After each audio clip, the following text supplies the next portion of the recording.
How's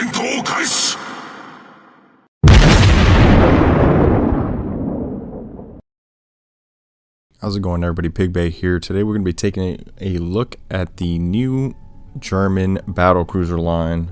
We're going to be taking a look at the Prinz Rupprecht. Now I know everybody wants to look at the Schlieffen, but you know, it's important to look at the tier 9 because the tier 9 can either be a very rough grind or a pretty easy one, depending. Now for those viewers that don't know, the main gimmick of this battlecruiser line is their secondaries. These secondaries are very, very good. But before we talk about stats, let's talk about ship skills. You're going to get Secondary Overload 2 and Sonar 2. What Secondary Overload 2 does is you have a buff to your reload and range by 25% for 20 seconds. Now, for the camo, I am using Crossfire because it adds range to the secondaries. I would prefer to use Historical because that adds an extra percent. It would be 6% instead of 5%. But my sugar daddies at Wargaming have not given me the gold, so I am broke. So I gotta use what I can. Alright, let's talk about these guns. So you're sitting at 4 turrets, 2 guns apiece. They're 406 millimeters. Now the rear turret is a little special. That thing turns 360 degrees, so it's easy to keep those on target. Now the HE damage is nothing to write home about. For the main battery, you're sitting at 890. You know, traditional German is just not very good, but the AP is where it's at, though that does about 1500 damage on paper. 1500. That's before reductions, but you know, the AP does slap pretty well, and that's just because it's that German AP. It's just something about it. Currently, again, because I am broke on my press account, I only have a 2-point commander on this. I'm a little ashamed, but I'm sorry. But what you're seeing is a 2-point commander. The main battery reloads in about 21 seconds. Not horrible. Not, you know, definitely there's a lot worse. Minnesota, Vermont, you know, they want a word with you. Even the Russians. But 21 seconds is respectable. Now the main gimmick of the ship is the secondaries. These things are awesome. Alright, they have about a 6.6 kilometer range, even further when you use your secondary overload. They also fire every 8.2 seconds, but again, that is 25% faster with your secondary overload skill.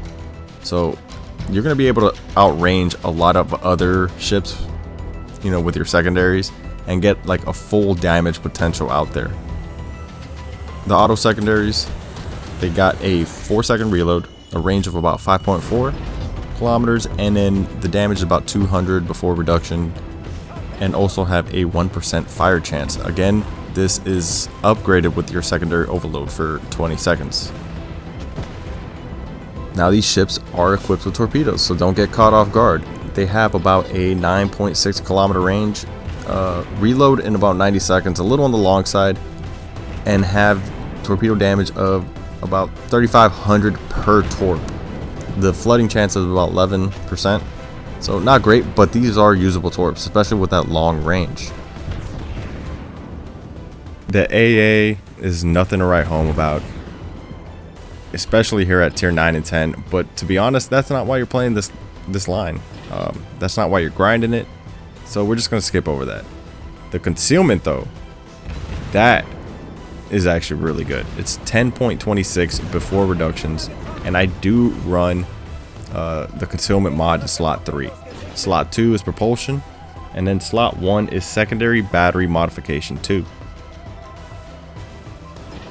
Now the reason I'm showing you guys this game is because I put up a big old number on there. I'm not gonna lie. I gotta be proud of it. But we also end up getting 4 kills as well. So we killed, first victim was that DD, which you guys saw me make a short about. And yeah, I gotta say, torping a DD in a battleship is very satisfying, especially when you kill them with the torps too. So now I'm trying to help my friendly battleship over here and starting to fire at this Montana. I got secondaries going. I'm gonna go ahead and swap the secondaries to the HE so that I can try to get some fires going, because I'd rather get that. Pop the secondary overload, and you guys can just see how these shells just fly. Now Montana was at full health. Yes, we had another battleship shooting at him, but you can just see how he melted pretty much under fire. And I thought about using my torps on him, but I was like, you know what? He's gonna die. These things are slow.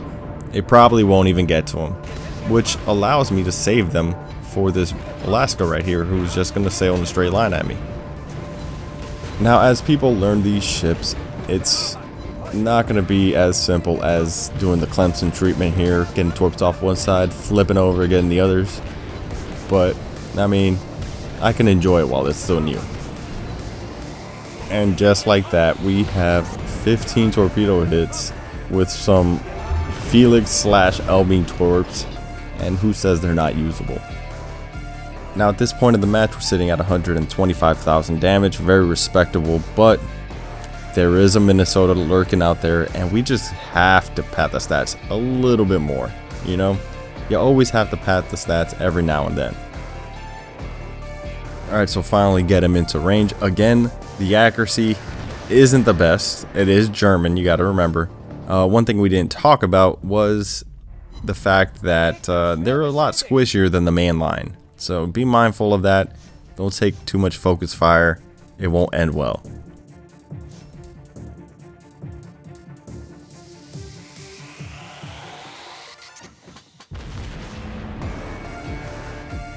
Now here you're going to see me see if he's in my secondary range. So I'll pop over to secondaries. He's not quite in range, so I go ahead and use that secondary overload and just start pummeling him as much as I can. And you can see the auto secondaries going out, especially with the skill active, at about 8.2 kilometers, something around there. So I'm able to get full damage potential out there from about 8 kilometers, which is pretty insane to me. Now, is this line going to be meta defining or meta changing? No, I don't think so. But is it fun? Yes. Brawling is fun. I don't care who you are. A good brawl always makes the game better. And that's what this ship does well, especially with torpedoes at close range. Or not even close range, because you got 10 kilometers. But yeah. I really, really like this line, and I do plan on grinding it. So let me know what you guys think. But end of the day, 147,000 damage. Big monster game. I'll let you see the stats here so you can see the breakdown of my damage. But yeah, that's going to do it for this video, guys. Until next time.